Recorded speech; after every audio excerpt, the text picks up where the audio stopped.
Stage 1 is all about maximising the value in your platform. These mods don't have to break the bank, so let's get stuck into them.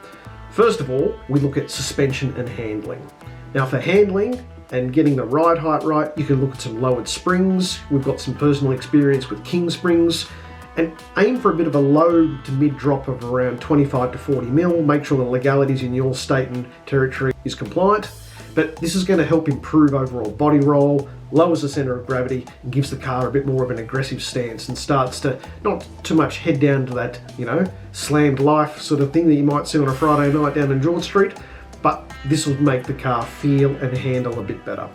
Secondly, start to inspect any of those worn bushes and start replacing them. I'm talking sway bars, control arms. This, as well as a bit of a wheel alignment and a lower stance, will make the car feel totally different.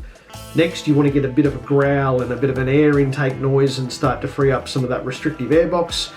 Go with something like an OTR, an over the radiator intake. This feeds cooler ambient air from above the radio rather than under the bonnet.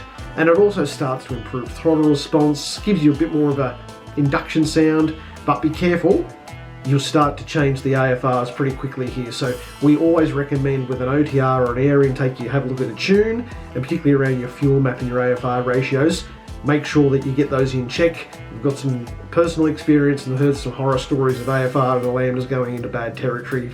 You just do the OTR by itself. Thirdly, have a look at a nice catback or exhaust system. That'll start to make your SV6 sound a little bit more fruitier. It'll free up some of that restriction in that factory system.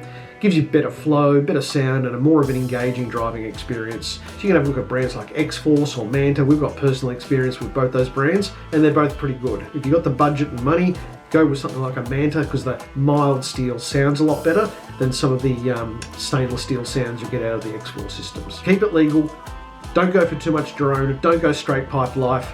Make sure you give all us street machine and track enthusiasts a good name on the road, particularly if this is your road registered car, so keep it legal.